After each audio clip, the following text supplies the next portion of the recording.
లూకా వార్త 23వ అధ్యాయము.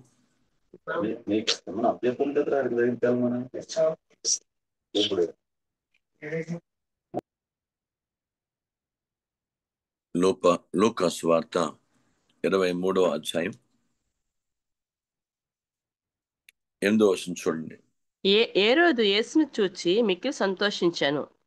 ఆయనను గూర్చి చాలా సంగతులు వినినందున ఆయన ఏదైనా ఒక సూచక్రియ చేయగా చూడ నిరీక్షించి బహుకాలం నుండి ఆయన చూడగోరెను. Praise God.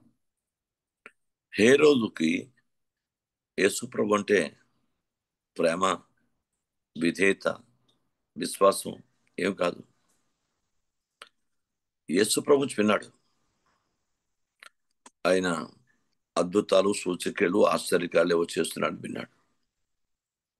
ఆ చేసినటువంటి ఆ క్రియలు ఈయన కూడా చూద్దామని యేసును చూసి మనం ఎలాగైతే ఒక వింత కార్యక్రమాన్ని, ఏదో కార్యక్రమాన్ని చూసి మనం ఎలా సంతోషిస్తామో జనరల్గా, ఓ గార్డెన్ని, ఒక ఇతనే అలాగా ఏదో చూసి సంతోషించాలి కోరుకున్నాడు. జాగ్రత్తగా గమనించాలి. దేవుని పాదాల దగ్గర నేనైనా మీరైనా నేర్చుకుందాం. ప్రపంచంలో సంతోషాలు చాలా ఉంటాయి.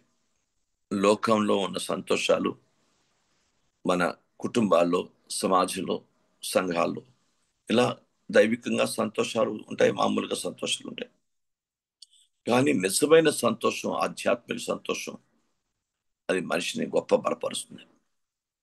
మీకు క్లుప్తంగా ఇంతకుముందు నేను చెప్పిన విషయాలే నేను ఈ సులువు ధ్యాన సంబంధంగా దాన్ని ఓ 4-5 విషయాలను మీకు నేను జ్ఞాపకం చేస్తాను. నిజమైన సంతోషం అంటే ఏంటి జాగ్రత్తగా నేర్చుకుందాం. Praise God. మనందరికీ తెలిసిన విషయాన్ని నేర్చుకుందాం మరోసారి. ఇవి చాలా ఉన్నాయి. నాకైతే నేను చాలా విషయాలు రాసుకున్నాను. మీకు నేను ఒక 4-5 విషయాలు ఈరోజు టైంని బట్టి ఆల్రెడీ చాలా అయింది కనుక క్లుప్తంగా నేర్చుకుందాం. లూకా సువార్త 15వ అధ్యాయం 21 నుండి 24 వచనాలు చదువుకుంటాం.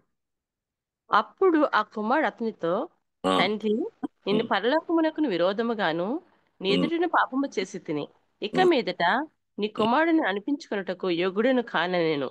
అయితే తండ్రి తన దాసులను చూచి ప్రశస్త వస్త్రము త్వరగా తెచ్చి వీనికి కట్టి వీని చేతి ఉంగరము పెట్టి పాదములకు చెప్పు తొడిగించుడి. ప్రవ్విన పశువును తెచ్చి వధించుడి, మనము తిని సంతోషపడదము. ఈయన కుమారుడు చనిపోయి మరలా బ్రతికెను, తప్పిపోయి దొరికినని చెప్పాను. అంతటా సంతోషపడసాగిరి. జాగ్రత్త గమనించండి. అంతర్వాడు సంతోషపడసాగి. కుమారుడికి మొట్టమొదట ప్రశస్త వస్త్రం తొడిగించి అతన్ని గణపరచమన్నాడు. ఎందుకంటే కుమారుడిలో, హృదయంలో, అంతరంగంలో, మనసులో సరైనటువంటి మార్పు చూశాడు తండ్రి మీకును పరలోకానికి విరుద్ధంగా నేను పాపం చేశానని ఒప్పుకుంటాడు. ప్రైస్తలాడు.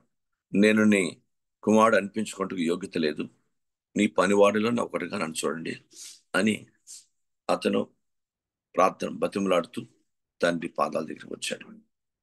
తండ్రి మెడ మీద ముద్దు పెట్టుకొని అతడు మొట్టమొదటి తండ్రి ఏం చూశాడో, తండ్రి చూసినప్పుడు అతని దగ్గర ఏముందంటే, ఒకటోది అతని వస్త్రాలు అవి పూర్తిగా చినిపోయి, రెండోది అతడు ఇక్కడి నుంచి కాళ్ళకి విలువైన చెప్పులు వేసుకెళ్ళాడు, ఆ విలువైన చెప్పులు లేవు, స్నేహితులు ఎవరో పట్టుకుపోయినారు. మూడోది అతడు దైవికంగా అతడు ధనవంతుడు అని చెప్పడానికి ఆ రోజుల్లో అతనికి మంచి ఉంగరం ఉండేది. ప్రైజ్ రాడు. ఈ 3 ముందు అతను తొడగమని చెప్పాడు. ప్రైజ్ రాడు. ఈ 3 ముందు జాగ్రత్త గమనించాలి. చాలాసార్లు విషయాన్ని ధ్యానిస్తూ ఉంటాం, మరోసారి మీకు పునర్జ్ఞాపకం చేస్తాను. ప్రైజ్ రాడు. దేవుని వాక్యం చెప్తుంది, జీవితంలో ప్రశస్త వస్త్రాన్ని కోల్పోతే దాన్ని మరలా పొందడం చాలా కష్టం, చాలా కష్టం. కానీ ఇక్కడ ఈయన పశ్చాత్తాపం, ఈయన మారు మనసు, ఈయన దేవుని తట్టు లేక తండ్రి తట్టు తిరిగే విధానం, ఇవన్నీ తండ్రికి ఇష్టమైంది. Praise Lord. జాగ్రత్త గమనించాలి. మన జీవితాల్లో కూడా మనం చాలాసార్లు చాలా విలువైన పరిస్థితులు పోగొట్టుకుంటూ ఉంటాం. కానీ బైబిల్ గ్రంథం చెప్తుంది, మన పశ్చాత్తాపం దేవునికి అనుకూలమైతే, మన మార్పు నుండి మన పరివర్తన దేవునికి అనుకూలమైతే, మనం దేవునికి పట్ల యథార్థంగా, నమ్మకంగా, పరిశుద్ధంగా మనం జీవించడానికి మనం దేవుని తట్టు పరిపూర్ణంగా తిరిగితే, దేవుడు ఏది పోగొట్టుకున్నాడో దాన్ని ఇవ్వడానికి ఆయన సంకోచించడు. ఏది పోగొట్టుకున్నామో అది మనకి తప్పకుండా ఇచ్చేస్తాడు. కానీ దేవుని తట్టు తిరిగే విధానం బాగుండాలి. మన పశ్చాత్తాపంలో యథార్థం ఉండాలి. మన మాటలు, మన కన్నీరు కూడా దైవ దృష్టికి యోగ్యం కావాలి. అప్పుడు దేవుడు తప్పకుండా మనకి మనం ఏది పోగొట్టుకున్నామో అది ఇవ్వడానికి ఏమాత్రం అని వెనుకాడు. తన కుమారుణ్ణి ఇవ్వడానికే వెనుకాడని దేవుడు తన సమస్తము దయచేయనని బైబిల్ గ్రంథంలో వాక్యం రాయబడింది. దేవునికి స్తోత్రం కలుగును గాక. కనుక బైబిల్ గ్రంథం దేవుని వాక్యం చెప్తుంది. మొదటిది. రెండోది, సృష్టిలో ప్రశస్త వస్త్రాన్ని పోగొట్టుకుంటే అంతకన్నా దౌర్భాగ్యం మరొకటి ఉండదు.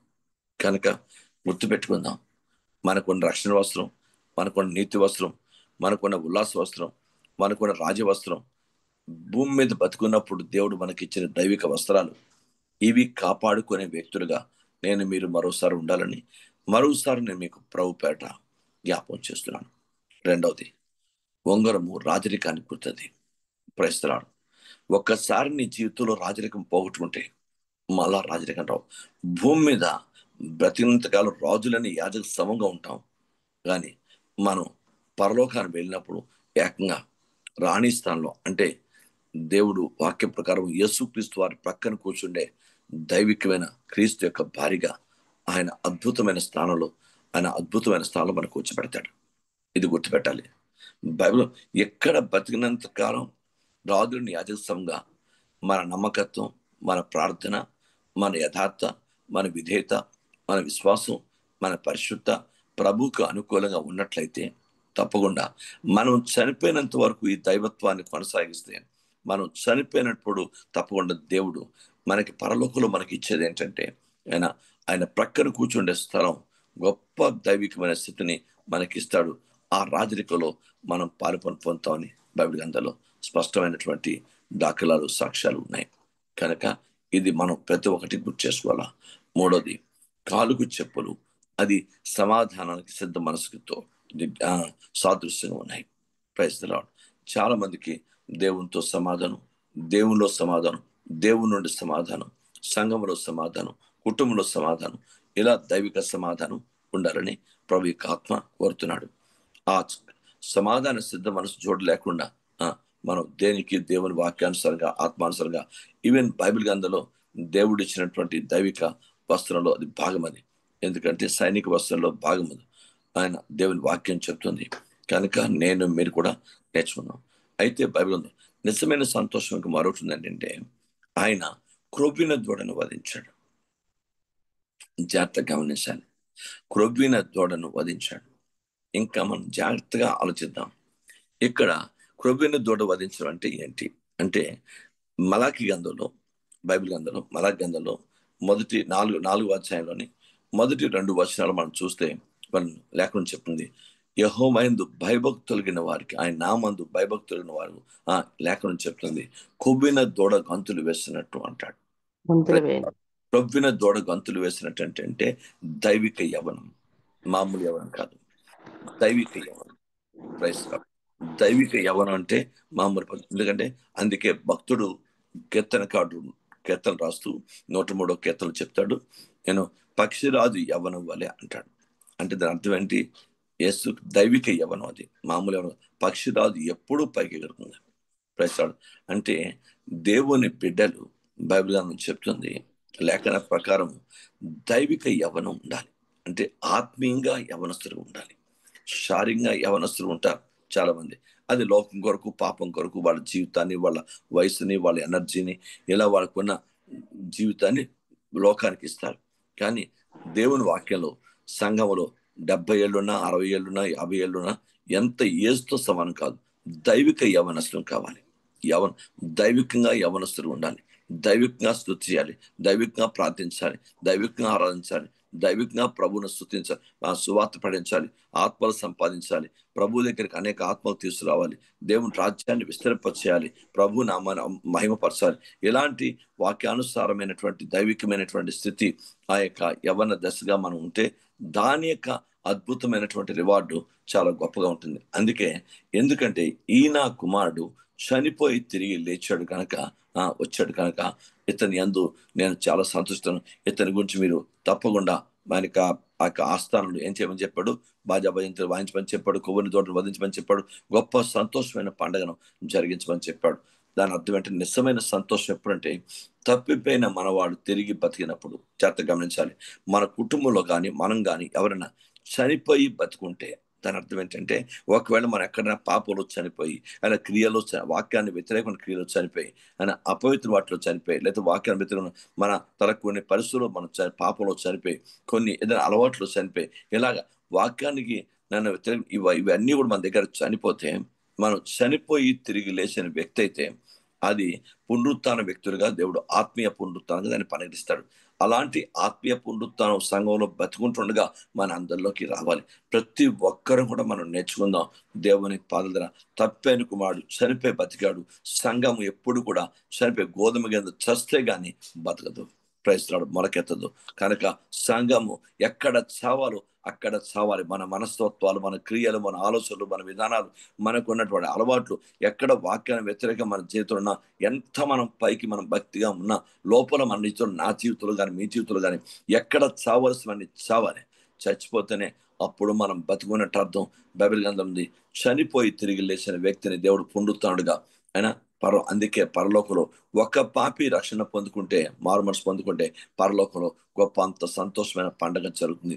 అది పరలోక సంతోషం తప్ప మామూలు సంతోషం కాదు. అందుకే నా కుమారుడు కొరకు బైబిల్ గ్రంథంలో మీరు లేఖన ప్రకారము మంచి దూడను, కొవ్విన దూడను వధించండి.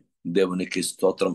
కొవ్విన దూడ అంటే పరిపక్వమైన దూడ అర్థం. అంటే పరిపక్వత కలిగి, అంటే ఆత్మీయ పరిపక్వత కలిగి, ప్రార్థనలో పరిపక్వత కలిగి, ప్రేమలో పరిపక్వత కలిగి, విశ్వాసంలో పరిపక్వత కలిగి, నమ్మకత్వంలో పరిపక్వత కలిగి, యథార్థతలో నమ్మకత్వం కలిగి, దైవ చిత్తమునకు యోగ్యమైన ఆరాధనలో, స్తుతిలో, ప్రేమించుట్లో, ఘనపరచుట్లో, ప్రభువును మహింపరచుట్లో, ప్రభు చిత్తాన్ని నెరవేర్చుట్లో, ప్రభుకి ఇచ్చుట్లో, ప్రభు సంకల్పాన్ని జరిగించుట్లో పరిపక్వత కలిగిన వారమే. అలాంటి పరిపక్వతని కొవ్విన తోడుతో పోల్చాడు. దేవుని స్తోత్రం. కొవ్వు అంటే ప్రపంచంలో పాపం అనే కొవ్వు కూడా ఉంది. యెషయా గ్రంథంలో వారు కొవ్విపోయినారు అంటాడు, వారి హృదయం కొవ్విపోయింది అంటాడు. యెషయా 6వ అధ్యాయం బైబిల్ గ్రంథం చదివితే రాయబడింది. కనుక పాపపు కొవ్వు కాదు మనకు కావాల్సింది, దేవుని వాక్యానుసారం బలమైనటువంటి కొవ్వు. అది ఆత్మీయ సంబంధమైన కొవ్వు. మన లైఫ్లో దేవుని వాక్యం చెప్తుంది, అభిషేకంతో కూడిన కొవ్వు, శక్తివంతమైన లోపల అంత స్టామినా లేక దైవికమైన స్ట్రెంగ్త్, బలము, ఆత్మీయ సంబంధమైనటువంటి బలము కలిగిన దైవికమైనటువంటి కొవ్వు మనకు ఉండాలి తప్ప మనకి శారీరక సంబంధం. అందుకే మీరు సైన్స్ ప్రకారం కూడా 2 కొవ్వులు ఉంటాయి. అయినా మన మామూలుగా ఉండే చెడు కొవ్వు బోల్ ఉంటుంది, చాలా భయంగా. మనిషి కూడా దాన్ని ఇంగ్లీష్లో ఏదో అంటారు, నేను ఆ ల్యాబొరేటరీ సంబంధించినటువంటి భాషలో నేను చూశాను దాన్ని. ఎందుకంటే మనకి ఇచ్చినప్పుడు, మనకి రిపోర్ట్స్ ఇచ్చినప్పుడు దాంట్లో ఈ కొలెస్ట్రాల్ ఉంటుంది, మీకు అర్థమైందా అనే పలానా ఆ కొలెస్ట్రాల్ ఉండకూడదు, చెడు కొలెస్ట్రాల్ మనకు ఉండకూడదు. అది వెరీ డేంజర్. అది హార్ట్ అటాక్లు కారణమవుతుంది. మీకు మంచి ఆరోగ్యం ఇచ్చే, శక్తినిచ్చే కొవ్వు తప్పకుండా ఉండాలి. ఆ కొవ్వు మన బలపరుస్తుంది, మన నరాల్లో కూడా శక్తిని కలుగు చేసి మనకి నూతన యవ్వనం అనగా మంచి స్ట్రెంగ్త్ కలుగు చేసేది ఆ కొవ్వు. దైవ సంబంధమైన కొవ్వు మనకు ఉండాలి తప్ప శారీరక సంబంధమైన కొవ్వు మనకి ఎక్కువగా పనిచేయకూడదు అని పరిశుద్ధాత్మ దేవుడు నాతో మీద బ్యాడ్ కొలెస్ట్రాల్ అంటారు ఇంగ్లీష్లో, ఆ బ్యాడ్ కొలెస్ట్రాల్ ఉండకూడదు. అది హార్ట్ ప్రాబ్లం చేసి మనిషిని చంపేస్తుంది. కనుక నేనైనా మీరైనా ఇక్కడ దూడ బైబిల్ గ్రంథంలో ఉంది, హేబేలు కూడా కొవ్విని దాన్ని ఇచ్చాడు కనుక అతడు అంత ఆశించబడ్డాడు.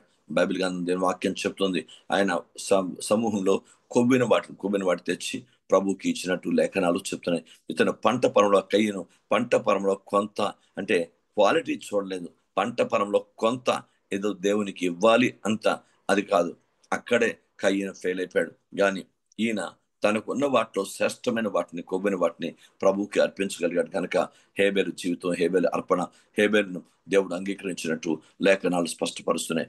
అలాగే మన జీవితంలో కూడా ఇక్కడ కొవ్విన దూడ వధించమని లూకాసు సువార్త 15వ అధ్యాయంలో తప్పైన కుమారుడు నిమిత్తమే. ఎందుకంటే అతడు చనిపోయి తిరిగి వచ్చాడు కనుక మళ్ళీ స్పిరిచువల్ ఫ్యాట్, అతని జీవితంలో రావాలి. Praise God. ఎప్పటి వరకు ఆయన ప్రపంచంలో లోకంతో తిరిగి బ్యాడ్ కొలెస్ట్రాల్ తెచ్చుకున్నాడు, పాపంతో తిరిగి ప్రజలతో తిరిగి స్నేహాలు చేసుకొని వాక్యాన్ని వ్యతిరేకమైన వ్యక్తులతో స్నేహం చేసి బ్యాడ్ కొలెస్ట్రాల్ శరీరాన్ని తెచ్చుకున్నాడు. పశ్చాత్తాపడ్డాడు కనుక చనిపోయి తిరిగి వచ్చాడు కనుక ఇతనికి మరలా నూతనంగా అతనికి మన మంచి కొలెస్ట్రాల్, మంచి క్రొవ్వు, దైవికమైన కొవ్వు అతని బతుకులోకి రావాలంటే ఒక సంతోషం, అది ఒక నూతన సంతోషం తన ఇంట్లోకి రావాలంటే తన కుమారుడు చనిపోయి తిరిగి వచ్చాడు కనుక ఆయన మీరు కొవ్వైన దూడను వధించండి. ఎంత అర్థపూరితంగా కొవ్వును దూడను వధించాడు అని పరిశుద్ధాత్మ తండ్రి నాతో మీతో మాట్లాడుతూ ఉన్నాడు కనుక అతడు నిజమైన సంతోషానికి సాదృశ్యకరంగా తప్పిపోయి ఒక వ్యక్తి చనిపోయి తిరిగి లేస్తే అంటే తప్పే తిరిగి బతికిదిద్ద ప్రభు దగ్గరికి వచ్చి వాక్య ప్రకారం జీవిస్తే అది నిజమైన సంతోషం. ఇది మొదటిది. రెండో విషయాన్ని బైబిల్ గ్రంథంలోంచి జాగ్రత్తగా చూద్దాం. దేవునికి స్తోత్రం కలుగుగాక. మనందరికీ తెలిసింది కీర్తన 1వ అధ్యాయంలో మొదటి 2 వచనాలు ఉంటాయి చూడండి. బాగా అందరికీ తెలిసింది, ఎవరికి తెలియకుండా ఉండదు. దుష్టుల ఆలోచన చొప్పున నడవక, పాపుల మార్గమున నిలవక, అపహాసకులు కూర్చుండే చోట కూర్చుండక, యెహోవా ధర్మశాస్త్రమందు ఆనందించుచు దివారాత్రం దాన్ని ధ్యానించేవాడు ధన్యుడు. బైబిల్ గ్రంథం దేవుని వాక్యంలో రాయబడిందంటే దివారాత్రములు దేవుని వాక్యమునందు ఆనందించేవాడు. వాక్యమునందు ఆనందం ఉండాలి. Praise God. ఆనందాలతో నేను మంచి సూట్ కుట్టించుకుంటాను, చాలా హ్యాపీ అయిపోతాను, మంచి కారు కొనుక్కుంటాను, చాలా ఎంతకాలం ఇది, కొంతకాలం ఉంది ఆ సూట్, కారు కొంతకాలం. అందుకని బైబిల్ గ్రంథంలో దేవుడు ఇచ్చిన రక్షణ, అందుకే రక్షణ ఆనందం, పరిశుద్ధాత్మ అందులో ఆనందం, ఇవి శాశ్వతమైన దైవికమైన ఆనందాలు. అందుకే లేఖనం చెప్తుంది. మరి భక్తుడైనటువంటి ఆ లేఖన ప్రకారం జక్కీకి వచ్చింది ఏంటి? నిజమైన ఆనందం. బైబిల్ గ్రంథం పరిశీలించండి. అతడు యేసును సంతోషంతో చేర్చుకొనెను. దేవునికి స్తోత్రం. బైబిల్ గ్రంథాన్ని పరిశీలిస్తే యేసును సంతోషంతో చేర్చుకున్నాడు. ఆ సంతోషం దైవికమైంది. ఎందుకంటే ఆయన చెట్టు మీద ఉన్నప్పుడే తనకున్న ప్రతి పాపం నుంచి అతడు పశ్చాత్తాపడి నేను దైవ చిత్తాన్ని వ్యతిరేకంగా తాను సంపాదించిన సంపాదనలో వాక్యాన్ని వ్యతిరేకమైంది. ఎలాగైతే నేను ఎవరైతే 4 వంతులు తీసుకున్న వాడికి 4 వంతులు ఇచ్చేస్తాను అని లేఖన వంతు తీసుకున్న వాడికి 4 వంతులు ఇచ్చేస్తాను, మిగతాది నేను బెదరికి ఇచ్చేస్తాను, ఇలా దైవిక తీర్మానం చేసుకున్నాడు. అతని జీవితంలో దైవిక స్థితి ఎంటర్ అయింది. బైబిల్ గ్రంథంలో ఉంది కనుక అలాంటి వ్యక్తికి దేవుడట దైవిక సంతోషం, మామూలు సంతోషంతో ప్రభుని చేర్చుకున్నాడు. Praise the name of Jesus. ఆ స్థితి అతని జీవితంలో చరిత్ర పుటల్లో జక్కయ్య నిలిచిపోయాడు. ఇతనింటికి ప్రైజ్ రాడు అబ్రహాం కుమారుడి రక్షణ వచ్చింది అని ప్రభు వారు సెలవిచ్చినట్టు లేఖనాలు చెప్తున్నాయి. కనుక బైబిల్ గ్రంథంలో రాయబడిన సత్యం ఏంటంటే ఒక వ్యక్తి దేవుని ఆత్మయందు, దేవుని వాక్యమందు, ప్రభు యొక్క రక్షణ యందు ఆనందించే ఆనందం, అది దేవుని నిజమైన సంతోషం, లోక సంతోషాలు కాదు. దేవునికి స్తోత్రం. మీకు అర్థమైందా? దైవిక సంతోషం వేరు, లోక సంతోషం వేరు. ప్రభు యొక్క వాక్యంలో మీరు ఎంతమంది అనుభవం ఉందో కానీ గంటల తరబడి దేవుని యొక్క వాక్యం ధ్యానిస్తుంటే ఆ వాక్యంలో ఉన్న మర్మం లోపల నుంచి మన దేవుడు బయలుపరుస్తుంటే ఆ సంతోషం ఎంత అంత కాదు. పరిశుద్ధాత్మ వెళ్ళిపోతాడు, ఎంత గంతులు వేస్తాడు మన హృదయంలో. ఎందుకంటే ఆ ఆత్మ సత్యాన్ని బయలుపరుస్తూ దేవుని వాక్యంలో ఉన్న సత్యాన్ని బయలుపరుస్తున్నప్పుడు నిజంగా మనం ఊహికన్నది అంత గొప్ప అద్భుతమైనటువంటి విషయాల్ని బయలుపరుస్తూ ఉంటాడు. దాన్ని దైవిక సంతోషం. వాక్యంలో, వాక్య క్రియల్లో, వాక్య సంబంధ జీవితంలో, సువార్తలో, ప్రభు యొక్క వాక్యాన్ని పఠించట్లో, ప్రభు రాజ్యాన్ని విస్తరింపచేయట్లో ఈ ఆనందం ప్రపంచంలో మరి దేంట్లో ఉండదు. ఇది గుర్తుపెట్టుకోండి. ఇది రెండవ సంతోషం. మూడవ సంతోషాన్ని నేను క్లుప్తంగా మీతో నేను పంచుకుంటాను. బైబిల్ గ్రంథం 126వ కీర్తన 126వ కీర్తన తీస్తే దాంట్లో మనకి ఇక్కడ దానిలో 6 వచనాలు 5 వచనాలు ఉంటాయి. దాంట్లో మనం చూద్దాం. 126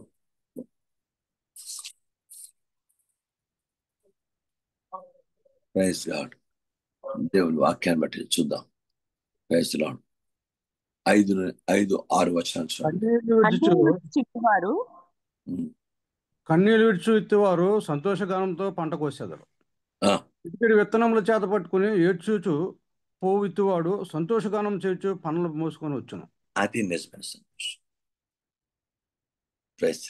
పిడికడి విత్తనములు చేతపుచ్చుకొని, దేవుని స్తోత్రం, కన్నీరు విడుచు విత్తువారు. దాని అర్థం ఏడుస్తూ విత్తనం అంటే మాకు భారంతో విత్తడం. భారంతో కన్నీటితో విత్తడం. మోరిసరావు అని బతుకుండేవాడు, ప్రభు సేవకుడు. నేను అతని మీటింగ్ చూశాను. అతను మీటింగ్ స్టార్ట్ దగ్గర నుంచి ఎండింగ్ వరకు కూడా కన్నీటితోనే వాక్యం చెప్తాడు. కన్నీటితోనే ఆ భారం పేరు మోరిసరావు అని. అది కనుక బైబిల్ గ్రంథంలో ఇలాగా మనం దేవుని భారంతో వాక్యాన్ని విత్తినప్పుడు ఆ సంతోషం పేరు. బైబిల్ గ్రంథంలో ఉంది, పిడికడి విత్తనంలో చేతపుచ్చుకొని. పిడికడే అనుకుంటాం, కానీ ఆ పిడికడికి ఎంత శక్తి ఉంది, ఆ పిడికడి ఎంత యోగ్యంగా ఉండాలి, మన చేతులు ఎంత యోగ్యంగా ఉండాలి, మన పిడికడు విత్తనాలు లోపల విత్తనాలు ఎంత సాలిడ్గా ఉండాలి. క్రైస్తవ పిడికడి విత్తనంలో చేతపుచ్చుకుంటూ కన్నీళ్ళతో విత్తేవాడు వాడు సంతోషంతో పనులు మోసుకొని వస్తాడు. క్రైస్తవ అంటే భారంతో, ఆధ్యాత్మిక భారంతో మనం విత్తినప్పుడు దాని ఫలాన్ని మనం వేరేగా చూడటానికి అవకాశం ఉంటుంది. మంచి ఇది ఆ సంతోషం వేరు. మీకు ఇంకా చాలా మందికి ఇది అర్థం అవుతుంది. మీరు వాక్యం చెప్పి ఆ వాక్యం ద్వారా ప్రజలు పట్టబడి రక్షణ పొందినప్పుడు ఆ సంతోషం వేరు. ఎందుకంటే మీరు స్వయంగా ఆ అనుభవాన్ని అనిపిస్తారు. ఇలాంటి అనుభవాల్లోంచి మీరు ప్రయాణం చేయాలి. ఎప్పుడు శారీరకంగా మనం లోక సంబంధమైనటువంటి కుటుంబాల్లో ఉన్న ఏవో సంతోషాలతో కాదు, కానీ బైబిల్ గ్రంథంలో మీరు ఎవరికైనా వాక్యం చెప్పి ఆ వాక్యం ద్వారా వారు పట్టబడి వారు మారు మనసు పొంది వారు బాప్తిసం పొందుకున్న స్థాయికి వచ్చి బాప్తిసం పొందుకొని వారు సంఘంలో దేవుని బిడ్డలుగా చేర్చబడగలిగితే అప్పుడు మీకున్న ఆనందం, అయ్యా పరలోకంలో ఒక వ్యక్తిని నేను చేర్చడానికి తగిన కృప నాకు ఇచ్చాడు, అంత సంతోషం కలిగి మీరు నిజంగా మీ హృదయం, మీ మనస్సు, మీ ఆత్మ ఎంత సంతోషం అంటే అంత సంతోషం అయిపోతుంది. దేవునికి స్తోత్రం. బైబిల్ గ్రంథంలో దేవుని వాక్యాలు ఉన్న సంతోషం ఇంకా దేనిలో లేదు. సువార్తలో ఉన్న సంతోషం ప్రపంచంలో దేనిలో లేదు. దేవుని రాజ్యాన్ని ప్రకటిస్తున్న సంతోషం ప్రపంచంలో ఎక్కడ ఉండదు. ప్రభు కొరకు ఆత్మను సంపాదిస్తున్న సంతోషం ఇంకా దేనిలో ఉండదు. ప్రభు కొరకు బీడు భూములు దున్నుతున్నప్పుడు వచ్చే సంతోషం ఇంకా దేవుడు. ఒకవేళ సువార్తలో కూడా మనని ఎవరైనా బాధ పెడితే దాని ఉండే వచ్చే సంతోషం, ప్రజలను హింసించి అబద్ధంగా మీ మీద చెడ్డ మాట పలికిన బిడ్డలు మీరు సంతోషించి ఆనందించి పరలోకంలో మీ సంతోషం అధికమవును అని రాయబడింది. కనుక ఆ సంతోషం వెరీ వెరీ పవర్ఫుల్. ఇలాంటి దైవాత్మ సంతోష భరితమైన అనుభవాల్లో సంఘము ప్రయాణం చేయాలి. అది నిజమైన ఈ హేరోదు కపటపు సంతోషం. అది నిజంగా సంతోషం. అతని నుంచి ఏదో సూచక చూడాలని విన్నాడు కనుక ఆయన ఏవో అద్భుతాలు చేస్తాడని, గుడ్డివారి కళ్ళు తెరుస్తాడని, చెవిటి వారిని బాగు చేస్తాడని, మగవారి నోరు తెరుస్తాడని ఇలా విన్నాడు కనుక అతను ఏదైనా అద్భుతం చేస్తే చూడాలని ఆశపడి సంతోషించాడు. మామూలుగా చూడండి, మనం గాడి చేస్తే పిల్లలు చప్పట్లు కొట్టి సంతోషిస్తారు. అలాంటి మామూలు అది తప్ప దానిలో నిజానికి వాక్యానుసారమైన సంతోషం. ఇద్దరు సిలువ వేట్లో ఏకమైపోయారు, పిలాతు హేరోదును. మిగతా హేరోదు పిలాతు కూడా ఏకమైపోయారు ఇద్దరు. ఎందుకంటే అతని పైశాచికమైన ఆనందం, అది వాక్యానికి వ్యతిరేకమైన ఆనందం ఆ హేరోదు ఆనందం. కనుక దేవుడు దైవిక ఆనందాన్ని ఇష్టపడతాడు. ఆధ్యాత్మిక సంతోషం ఎక్కువగా నాకు మీకు ఉండాలి. దేవునికి మహిమకరం. ప్రతిరోజు సిలువ ధ్యాన కూడికల్లో మనం ప్రతిరోజు వాక్యం ధ్యానిస్తూ ఆరాధన చేస్తూ ప్రార్థన చేసుకుంటూ మనం కిందకు దిగుతుంటాం. చూడండి, ఆ సంతోషం ఎంత గొప్ప అద్భుతంగా ఉంటుందో. దేవానికి వందనాలయ్యా.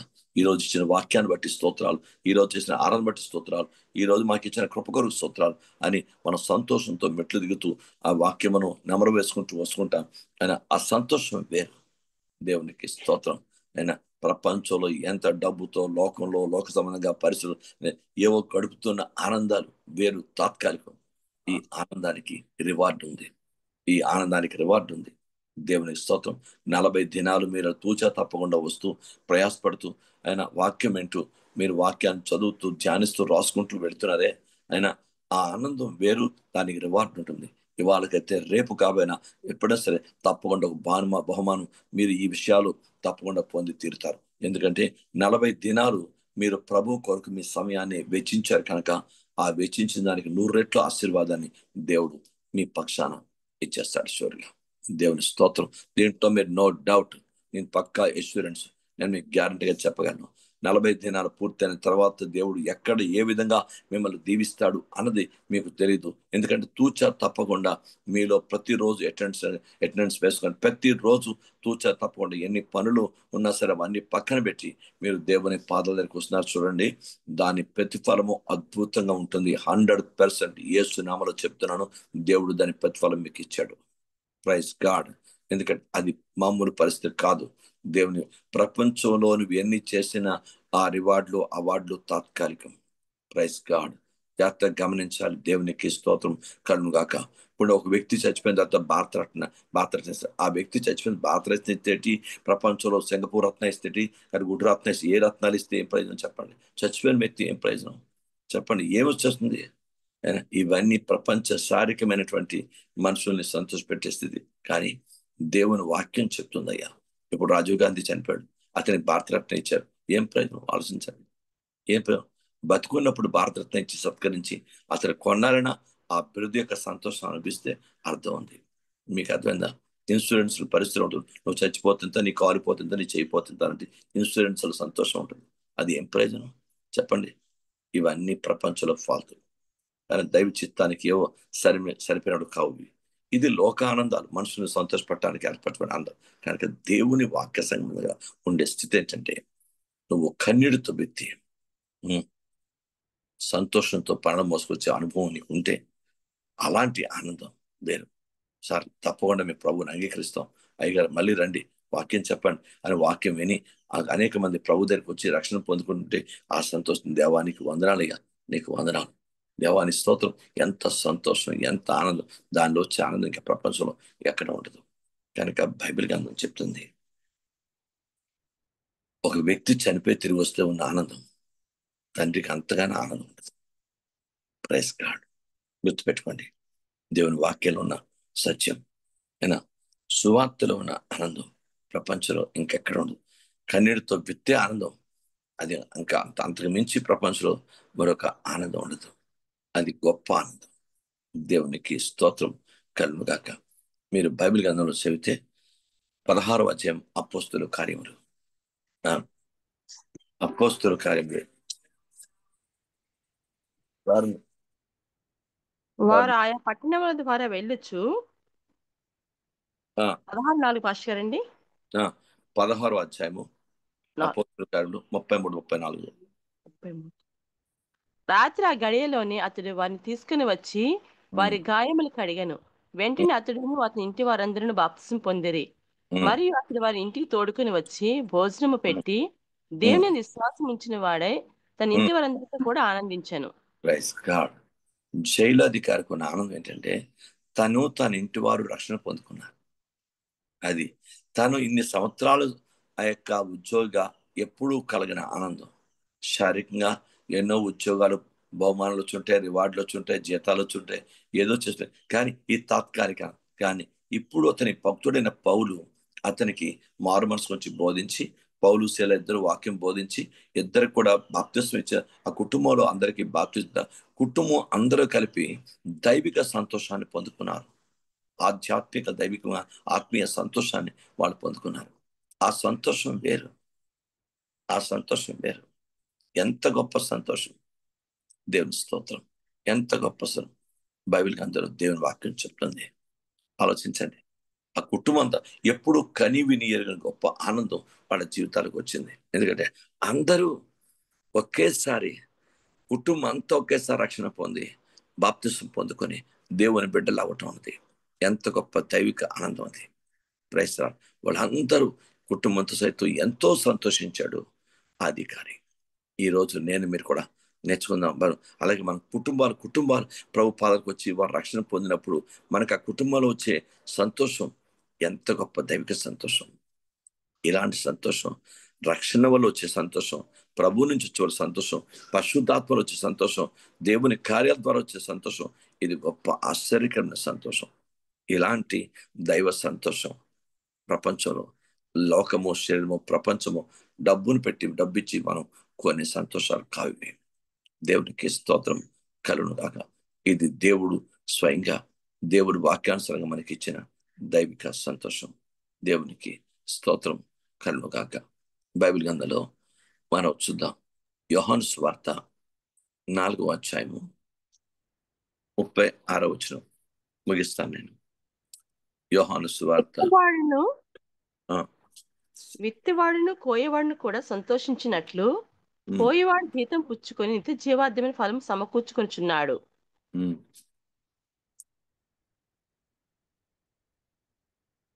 చదవండి. విత్తివాడు ఒకడును కోయవాడు ఒకడును మాట ఈ విషయములు సత్యమే. మీరు దేని గురించి కష్టపడలేదో దాన్ని కోయటకు మిమ్మల్ని పంపితిని. ఇతరులు కష్టపడి చూడండి 36. విత్తివాడిని కోయవాడిని కూడా సంతోషించినట్లు కోయవాడు జీతము పుచ్చుకొని నిత్య జీవాద్యమైన ఫలము సమకూర్చుకొనిచున్నాడు. అది బైబిల్ గ్రంథం దేవుని వాక్యం చెప్తుంది. విత్తువాడును కోయవాడును సంతోషించినట్లు కోయవాడు జీతం పుచ్చుకొని నిత్య జీవార్థమైన ఫలము సమకూర్చుకొనిచున్నాడు. దేవునికి స్తోత్రం. ఆలోచించండి. బైబిల్ గ్రంథంలో రాయబడిన సత్యం ఏంటంటే ఆ సంతోషం వేరు. విత్తువాడు తన విత్తిన విత్తము అంత స్థాయికి వెళ్ళి, కోయబడిన స్థాయికి వెళ్ళి, ఫలభరితమైన స్థాయికి వచ్చి అది కోయబడుతున్నప్పుడు ఆ సంతోషం మామూలుగా ఉండదు. దేవునికి స్తోత్రం. జాగ్రత్తగా గమనిద్దాం. ఆ కోయిట్లో ఉన్న సంతోషం వెరీ పవర్ఫుల్. ఎందుకంటే దాని ఫలం అంత సంవత్సరాలు కానీ, నెలలు కానీ, దినాలు కానీ దాన్ని భద్రతగా అది కరెక్ట్గా ఏ జంతువులు తినివేయబడకుండా, లేకపోతే ఏ పశువులు తినివేయబడకుండా, లేక పంట చేతికి వచ్చినప్పుడు, అది కోతకు వచ్చినప్పుడు, అది కోసుకున్నప్పుడు, దేవా కష్టాయితాన్ని దీవించానైనా అని ఆ సంతోషం అన్నది ఎంత గొప్పది. దేవునికి స్తోత్రం కరుణు గాక. జాగ్రత్తగా గమనించండి. నేనైనా మీరైనా సంఘాలకి ఎంతో మంది వస్తుంటారు, ఎంతో మంది వెళ్ళిపోతూ ఉంటారు. క్రైస్తవులు వస్తారు, వెళ్ళిపోతారు. కానీ నిజంగా నాటబడిన వారుగా పశ్చాత్తపడి మారు మనసు పొంది సంఘంలో బాధ్యతగా వాళ్ళు దైవికంగా స్థిరంగా సంఘంలో ఉండటానికి నిర్ణయించుకుంటారు. చూడండి, వాళ్ళు వాళ్ళ ద్వారా వచ్చే సంతోషం ఎంత గొప్ప ఆనందం. ప్రభా నిజంగా అలాగూ ప్రజలు దైవికంగా నిలబడిన, అందుకే నాటబడిన వారు తక్కువ. వచ్చేవాళ్ళు వస్తారు, పోతుంటారు. నాటబడిన వారు తక్కువ. క్రైస్తవులు దైవ సంబంధంగా నాటబడిన వారి యొక్క స్థితి చాలా అద్భుతంగా ఉంటుంది. అలాంటి నాటబడిన వ్యక్తిగా ఉండాలి. ఏదో వింత చూద్దాం, ఏదో ఈస్టర్ సండేకి వెళ్దాం, ఏదో అకేషన్ అవుతుంది, అక్కడ ఏదో అక్కడ భోజనాలు అవుతున్నాయి, లేదా మరొకటి అవుతుంది, లేదో వింతలేవో జరుగుతున్నాయి, లేదా అక్కడ ఏదో నో ఇది రావడం వెళ్ళిపోవడం ఏదో అది దైవ దృష్టికి సరైనది కాదు. ప్రయత్నాలు మీకు అర్థమైందా? బైబిల్ చెప్తుంది లేఖనాల్లో, పంట కడ వరకు నిలబడి అది కోతకు వచ్చి మారుమనసు పొంది బాధపొంది దేవుని వాక్యం ద్వారా సంతోషించే అనుభవాలతో ప్రజలు పెడుతున్నప్పుడు ఆ సేవకుడికి ఉండే ఆనందం అది దైవాత్మానుసారమైన ఆనందం. దేవునికి మహిమ కలుగుగాక. అది క్రైస్తవుడు ఎంత విత్తిన పంట కోత చేతికి వచ్చి కోత కోసి దాన్ని తాను కొట్టులో వేసినప్పుడు ఆ గోధుమలు కానీ, ఆ ధాన్యం కానీ, ఆ సంతోషం పేరు. అయ్యా, మనం కూడా కష్టపడి ఎంతో మందికి వాక్యం చెప్తాం, కానీ చాలా మంది వెంటారు విడిచిపెడతారు. కొంతమంది అంగీకరిస్తారు. అంగీకరించే రక్షణ పొందుకున్న వారి అందు మనకు వచ్చే ఆనందం మామూలు కాదు. కనుక నేను మీరు కూడా నేర్చుకున్నాం. ప్రభు సేవలో, ప్రభు యొక్క పంట కోయటంలో ఉండే ఆనందం, సంతోషంలో వితరణలో బైబిల్ గ్రంథంలో ఉన్న ఆనందం ప్రపంచంలో ఇవి దైవిక సంతోషాలు. ప్రత్యేక బైబిల్ గ్రంథం ఉంది. లేఖంలో యెషయా గ్రంథంలో అయితే స్పష్టంగా రాయబడింది, నిత్యానందము వారి తల మీద ఉండనంటాడు. అంటే మామూలు కాదు. నిత్య జీవంతో నిత్య రాజ్యంలో ఉండే ఆనందం ప్రపంచంలో ఎవరు ఇవ్వలేరు కూడా, భవిష్యత్తు కూడా ఇవ్వలేరు. నిత్య జీవంతో కూడిన ఆనందం వేరు. నిత్యానందము వారి తల మీద ఉండును అని రాయబడింది. అది నిత్యమైనటువంటి ఆనందం. దేవునికి స్తోత్రం. దేవుడి దగ్గర వెళ్ళేటప్పుడు ఉండే ఆనందం అది వేరు. దేవునికి మహిమ కలుగు. ఇవన్నీ దేవుని వాక్యానుసారమైనటువంటి దైవిక సంతోషాలు. ప్రయత్నిస్తున్నాడు. బైబిల్ గ్రంథంలో చాలా అద్భుతమైనది. ఇంకో కొన్ని ఉన్నాయి. తర్వాత ప్రభు చిత్తమైతే మరోసారి నేర్చుకుందాం, ప్రార్థన చేసుకుందాం. ప్రభులోని హేరోదు పైశాచిక సంతోషం ఉంటుంది. ఏదో అద్భుతం చూద్దాం, ఏదో సూచక్రియ చూద్దాం అని. నిజానికి వాడికి యేసు అంటే గౌరవం కానీ ప్రేమ కానీ ఏమీ లేదు. వాడు విరోధులు, యేసు ప్రభు విరోధులు వాళ్ళందరూ. ఆయన్ని తీర్పు తీర్చడానికే వీళ్ళందరూ ఏర్పాటు చేయబడ్డారు. ఇది గుర్తుపెట్టుకోండి జాగ్రత్తగా. దేవునికి స్తోత్రం. కానీ నిజమైన సంతోషం అనేది ఎంత దైవిక ఉంటుందో లేఖనాల్లో మనకు స్పష్టపరచబడ్డాయి. ప్రార్థన చేద్దాం. దేవుడు తన మాటలు మన మీకు దీవించునుగాక. ఆమేన్. కళ్ళు మూసుకోండి, ప్రార్థన చేద్దాం. ప్రభువా, మీలో ఒకరు పరిశుద్ధాత్మ ప్రేరేపితులై ఆత్మ సంబంధంగా విన్న వాక్యాన్ని బట్టి చిన్న ప్రార్థన చేయండి.